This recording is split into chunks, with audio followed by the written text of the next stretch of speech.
So it worked out. I'm going to see the Enlightened Master I studied with 10 years ago.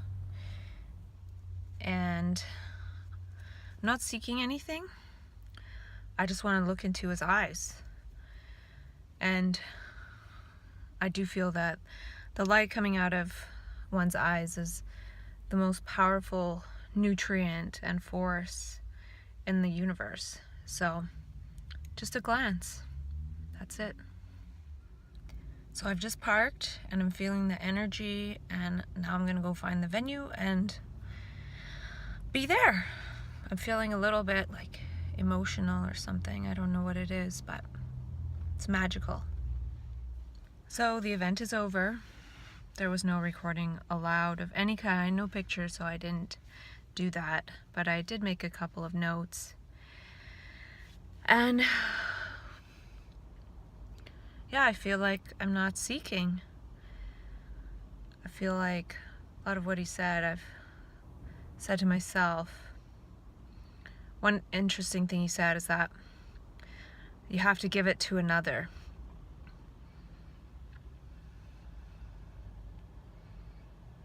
So I'll talk about my notes later, but I'm going to drive home and go to sleep. And I might try to see him in person at some point.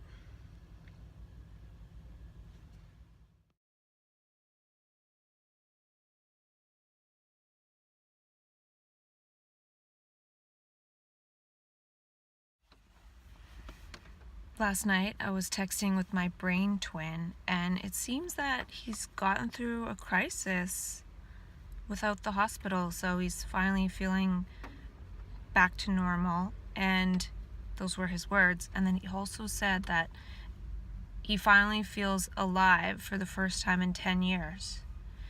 And that's just so huge. And I can't help but wonder if some of that might not be, or might be attributed to the fact that we've been talking almost every week for like going on 3 years for the most part. And he really talked me through my last hospitalization. It was really scary and awful, and it was in April 2016, and he called me every day, even though he lives 2,000 miles away.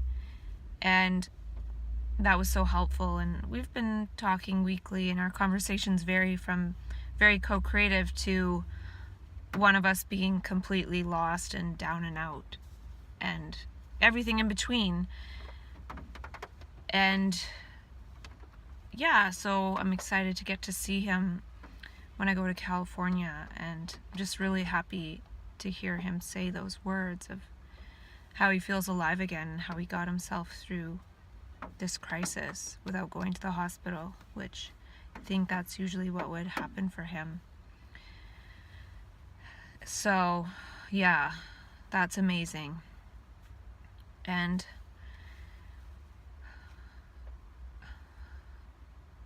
I went to see that Enlightened Master talk 2 nights ago, and it was really great, and had to do some schedule shuffling to be able to make it, and I wasn't sure if I would be able to, but it did work out, and I'm able to go and do a drop-in visit with other people who studied with him when he was here 10 years ago too, and that's on the 27th, and I have to work, and I don't know, I'll have to go late, so at least if it's a drop-in, I'll be able to go and say hi and thank you and whatever in person, and just see what happens. I'm curious.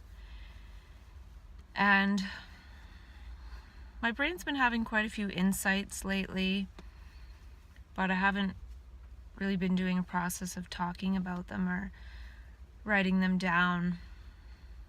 Just a while ago today, I was thinking about how when the brain gets energized and goes into insight, it can see a lot, or it goes into a certain space, and then when it falls out of it, when the energy decreases, it's almost, as the energy is decreasing, it could be a mechanism that the brain is going into the process of retrospecting and making sense of it, or making logic out of it according to the system structured in the brain, the English language, past memories, what have you, of the personal journey. And I was thinking about that in terms of how somebody wanted me to take them with me to California. And at first I was like, oh, that's a great idea. It could be fun and magical. But then I realized, wow, I need to sleep. I need to take all the energy I have and reserve it just from getting point A to point B and not getting distracted and trying to go into magic on the way there. I just want to get there to my destination, and that's my only goal. So as I fell out of that energy of possibility space of, yeah, do some stops along the way, blah, blah, blah, I realized, oh my gosh, sometimes I need to sleep 12 hours. I might need a hotel. I can't camp on the way there. I need to really focus on getting myself there. And sometimes I need to sleep a lot and then, take all my vitamins and my supplements, and I want to do that in private. I want to drive how I want, listen to what I want. Like, I'm really doing this for me, for myself. I've been planning this slowly for months. So the energy of possibility of like, yeah, let's go on this little journey, make it into a journey and fun, went when my brain sort of came out of that energy of relationship and we space. It was kind of like, no, wait a minute, I need this and I need that, and I need to not forget my goals that I've been planning for myself for months, and this person had this idea for a couple of hours or something. And not getting distracted by the magic, knowing when it's important to stay objective and stay logical. And that's something that I learned a distinction between more clearly when I took Steve Pavlina's Abundance Integration deep dive recently, because he talks about objectivity and subjectivity as lenses we can try on and models we can try. And I realized that subjectivity is what gets installed into us in so-called mania, this subjectivity, this dreamlike state of possibilities happening very synchronistically and meaningfully and quickly, this magic, and also objectivity, like logic, getting from point A to B, setting a goal, and there's a space for both. So I think in my mind, in the past, I might have thought, oh, it's important to go in the magic and live in the magic forever and just be magical. Not as a goal, but thinking, well, that is possible for that to happen. Somebody could live in magic all the time. But also realizing people who go into that subjectivity and mania, if we could turn it off and go into objectivity when we realized that it's more coherent in that certain moment, then we could save ourselves possibly a lot of trouble. Maybe we can learn to do that. Just as somebody who hasn't gone into that energetic consciousness or subjective consciousness or dreamlike consciousness or radical awakening, people could think about things subjectively or look at life objectively by their volitional choice of like trying to lean into that type of lens. Well, I feel in so-called mania that lens lends itself to us without us wanting it. We don't have a choice. On a certain level, there is no choice. There is no free will. But when the illusion of the free will comes back, we can free will the objective lens. So I had sort of a choice there. I could have gone on a magical journey where I would have been in possibility with somebody and like, hey, let's stop here, let's stop there, let's do this, wow, look at this and that. And I don't know if that was, I don't think it was right or wrong, but I just felt like my brain had to change its course and work out too many moving pieces. And I thought of my trip to the island, how I just finally felt ready to go, and then I went, even though I missed my ferry. And I reserved another ferry, which I didn't even have to reserve because it was empty. But the point was, it didn't matter what the cost was. I needed to get on the ferry, and I could only do it when I did it. Even though I reserved for 2, I didn't make it until 5. And I left that moment I need to leave, and I need that same type of freedom on my trip now. So interesting challenge, and I did reach out and say, no, that's not going to work for me. And being okay with that feeling of selfishness a little bit, or seeing that, yeah, it would be possible for that to work out too, but I'm going to go with the original plan. And I think it's safer for me to do that too, because where I'm going is magical for me. And I don't need it to be magical all the way there. I just need to get there and then be magical there. And it's so magical that if I were in a state of magical consciousness, I wouldn't even know it, because it's just a magical environment too. So it matches that vibration. So yeah, logic and being calm and steady on the road. I've never driven that far, so I really need to take care of myself properly and get there, and stay in a hotel if I need to, even if it costs $150 or more, to get enough sleep, to sleep off the sleeping pills and drive the next day. You know, that's what it will take, and I'm prepared to pay for that. So that's that. And the Enlightened Master thing, and things feel like they'll be pretty smooth sailing until then. I did look at the Spire summary from last week, and it shows a lot of tense breathing. I really do have a lot more tense breathing than the average. So I mention this because I will be really interested to see what the Spire says when I'm in California, because I didn't have it when I went there last time. And that will provide some kind of objective physiological something. It will give me some form of information about my breathing patterns in a more energetically safe space. Beautiful space, lots of nature, quiet, peace, no meat around, no noise, no TV, just sort of a more congruent environment for me, and see what that shows.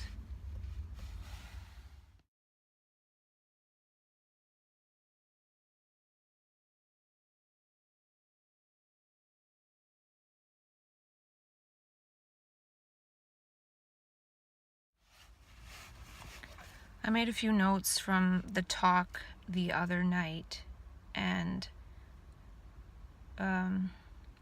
one thing I made note of was that this Enlightened Master had his experience at 29. And when I had my crisis that was going on for 2 months before I was hospitalized, it started just before my 29th birthday, and I was hospitalized when I was 29. So that struck me as something interesting. And I think that that's also when Krishnamurti had his enlightenment experience, when he was 29. And I talked in earlier videos about 29 being a Saturn cycle around the sun. So there's something to that. So just like interesting, subjective reality commentaries, which would be how this is meaningful to me and my path. And that meaning is created by me. And someone else could say, well, that doesn't mean anything, but it means something to me. And he tried to go into why he left 10 years ago and didn't come back for 10 years. He didn't quite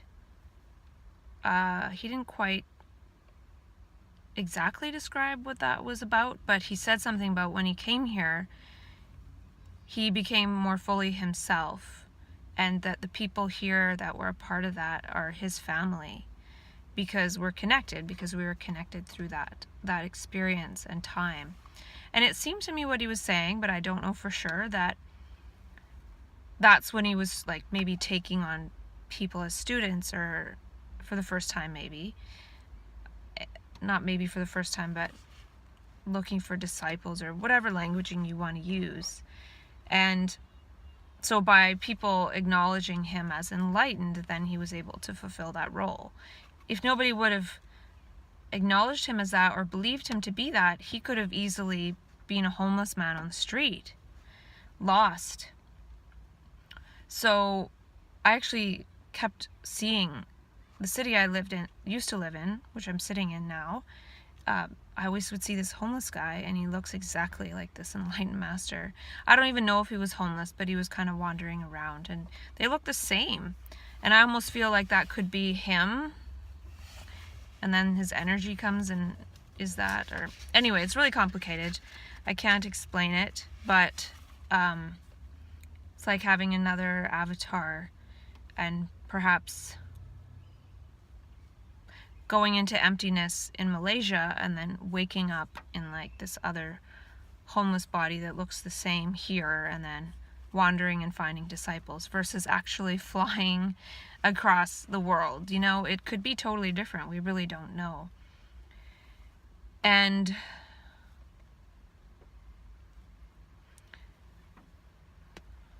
people could have easily interpreted him as somebody with a mental illness, you know, possibly. He did say one time in one of his talks online, I wish I would have saved which one it was, he said, "I know this feels kind of schizophrenic, but it will have to do for now." And I think he was talking about how this process is so crazy, and it's confusing, and it's something. And even when I was talking about that thing he said at the end of his online talk, I don't think I said the first part of it, but I might have. He said something like, "I don't know if this is my madness or my geniusness, and if I read a line or just give me one song, I see so much in it. I see 1,000 times information," or something like that. And that's exactly what happens to me, and why it's challenging to read other people's material sometimes, because it gets expanded so much. And one of the things he was emphasizing was that we just want to be ourselves. And I was writing something about this the other day. I was thinking about how Sean Blackwell says that bipolar disorder is I can't be me disorder. And I thought of it a different way. I thought of it as bipolar disorder, or whatever this awakening crisis is the realization of I haven't been me all this time. So it's not necessarily that we can't be ourselves, but in that space of limbo almost that we exist in sometimes, in that bipolar biorhythm, it seems to be this big space of possibility of all these journeys and paths that we could take to get back to our original light body trajectory and find who we were originally meant to be, to find our originality, to find our artistry of ourself. And I remember hearing Emma Bragdon say of the spiritists that this kind of crisis is suppressed mediumship. So to be a medium. And I was thinking of it in terms of suppressed artisthood. A lot of people that I meet in the mental health system, they do some kind of art, like painting or writing or drawing or all sorts of creative things. And it could even be that sometimes I like to think about certain actions that happen as representations of something else. For example,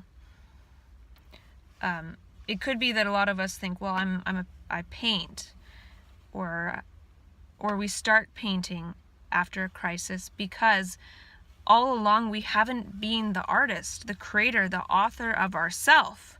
So in that space where sometimes we become it becomes harder to function in society as it's been designed, that we were integrated and a part of before the crisis, we then, well, if we're not these functional cogs in a machine, well, then we're artists and we paint. And I'm not saying there's anything wrong with it. I'm just wondering that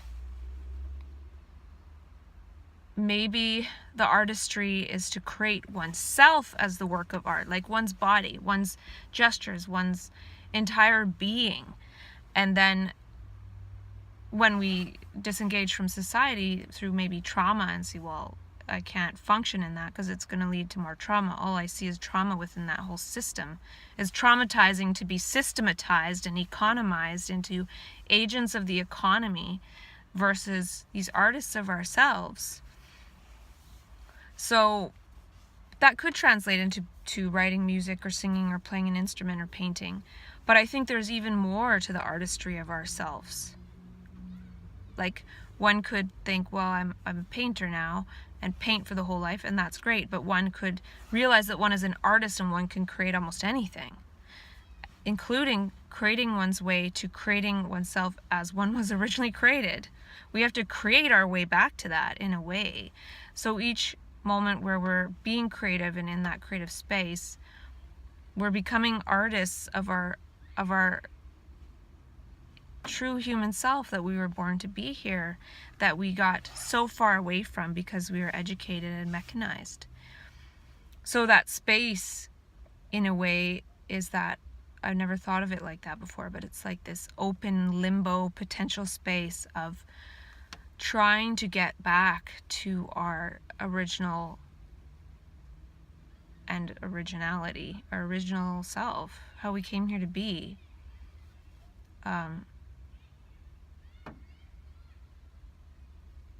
So yeah, there's a lot to that. And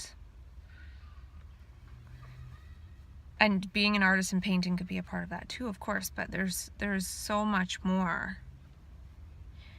And he did talk about similar things that I've talked about with myself, like how the economy banks on us not being ourselves, because when we're not ourselves, we buy things to try to fulfill ourselves. And he's saying that we think the mind is the problem solver and the mind is the problem. I've talked about myself with that. I do feel like he gave more elementary talk because it was like a general audience. And the person who introduced him said that this is, like, he bases his talks on his audience or the level of learning of his students. So,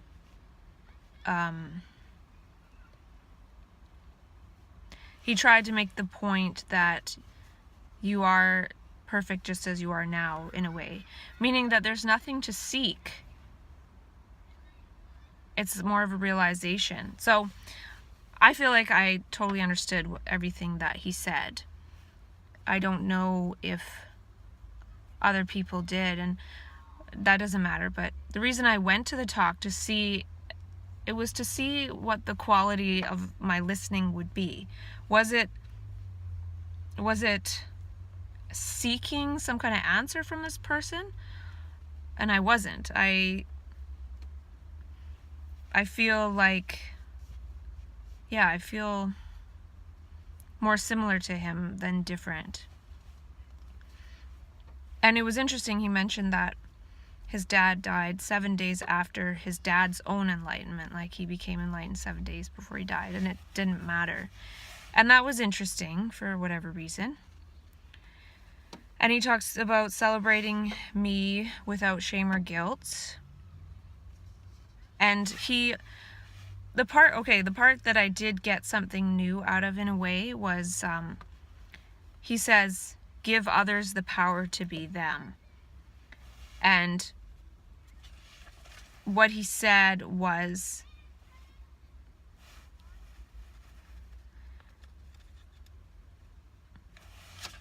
what did he say exactly?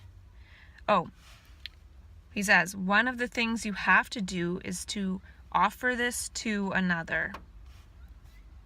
So offer this realization that one is already how one is meant to be. Like, there's nothing to seek to add to oneself. And I might say that once one realizes that, things start getting subtracted from oneself. So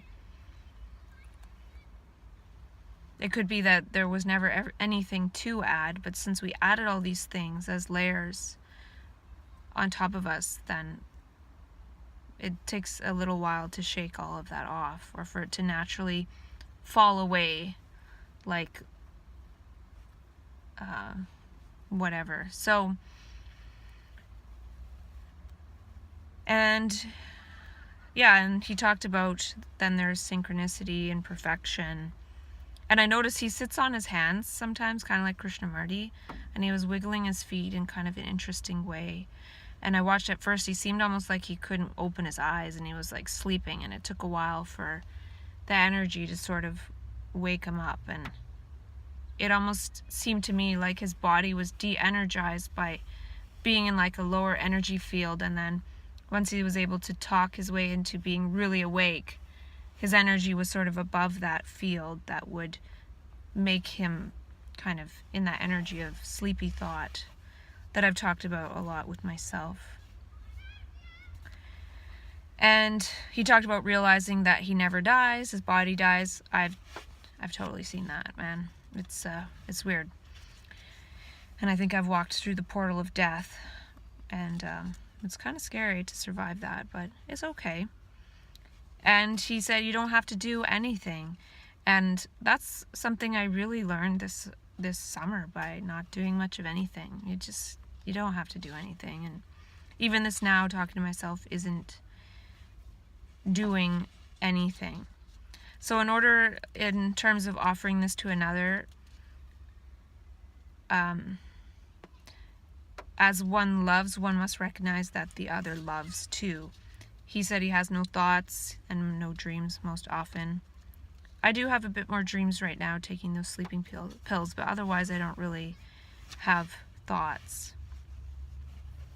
And at the group I was facilitating the other day, I noticed that everyone looked really shiny and beautiful, and a lot more energetic than day one.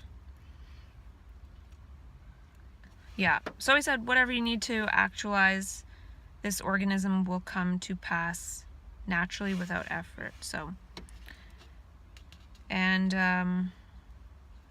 yeah, and about the 10 years ago, he found a family here. I found me in them. So that was interesting. And I feel like the counselor I've been seeing, we talked a bit about like past trauma and stuff, but lately we've been talking more on a different level, and she was willing to listen to my crazy story as I wanted to say it, and I felt that it was true. And then I was able to say that to other people, and they listened. So instead of talking to psychiatrists, I was talking to a counselor and like regular people in my life, and speaking this way and not having any sort of resistance towards it. So I guess I was no longer resisting it. But I'm finding myself by interacting with others, and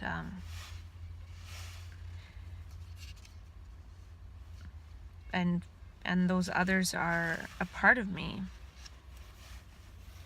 And he talked too about saying he can't help us and show people they don't need help.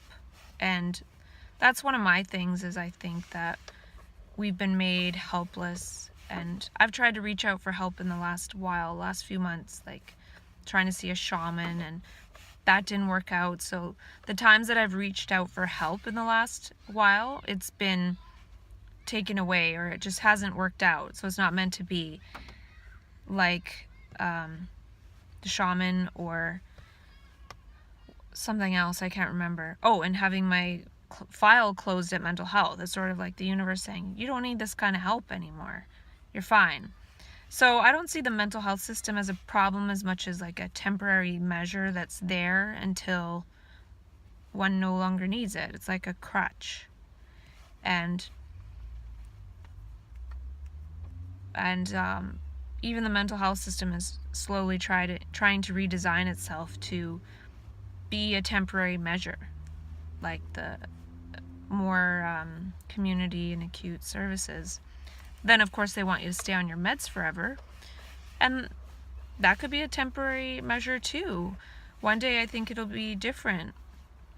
We won't think that we have to stay on these things forever. So, and for me it's just about helping me sleep. And that's something my brain twin, I feel, learned too. Sleep is the magical medicine that keeps us here, physically embodied. Otherwise, without enough sleep, one would eventually implode and kill oneself. So, destroy the body. It's just impossible to stay here in physicality without sleep. And one would still exist in some other possibility space. But, yeah, I don't know. I feel like I need to stay here as long as I possibly can and not end my own existence right now, at least. So, and I'm thinking, and I do think I was meant to go on the journey through the mental health system and see for myself that it's a temporary measure. It's not something that is out to get us, I don't think, or harm us per se. Well, it could be, but it's so hard to explain. It's so complex. And it's basically the difference between the energy field of thought and the energy field of love. And thought wants to assimilate anything that could be an agent of love into thought itself, which is fear and separation and programming and conditioning and reflex patterned actions and yada yada. So there is a way to work towards thought not being able to get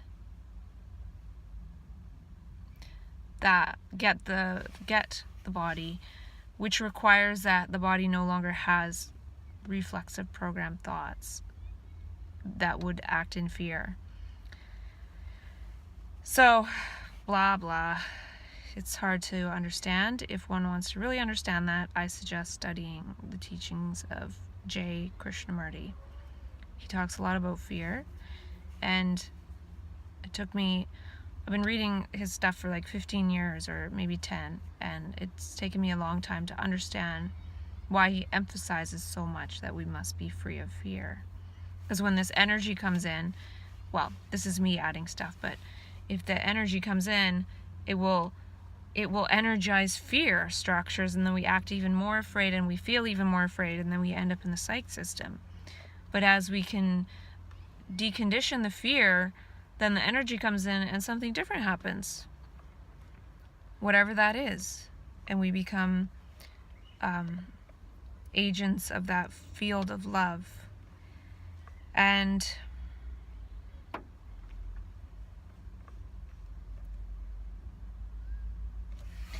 at the end of his talk, he said, the question is how you are missing this, not how to find this. So there's nothing to find. It's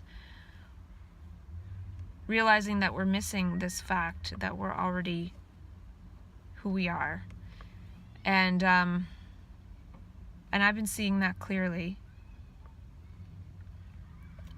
And then he said he realized he's always been this. And I've had that sense too.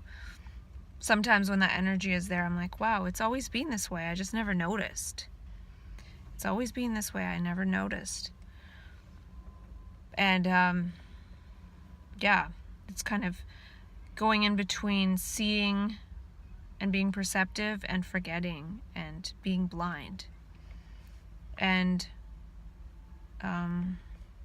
at the end he said, you have my blessing, to everyone. So those are just some general points. I didn't do any recording of any kind because it was asked for us not to. Did make some notes myself. And the main take home I took was the thing about offering it to another. And I feel like I possibly naturally offer it to others who I hang out with, because I don't think that they're thinking. I talk from, I think the main key is, where do the words come from? So they come from the bank of thought, which is fear, separation, etc., or do they come from the moment now, the present moment now of emptiness and unknown? And I wrote down again today, and I haven't thought of it this way in a long time, but it's lightning sight and thunder speech, or I think I would call it thunder sound, but there's a perception and a flash, and then, one sees it all in a flash of light, and then it takes a while before, like a lightning strike, it takes a bit before you hear the thunder. That the words just come and the thunder rumbles. So yeah, where the space, where the words come from is emptiness. And yeah, I have made notes and stuff lately, which I'll try to go into talking about some of them at some point, but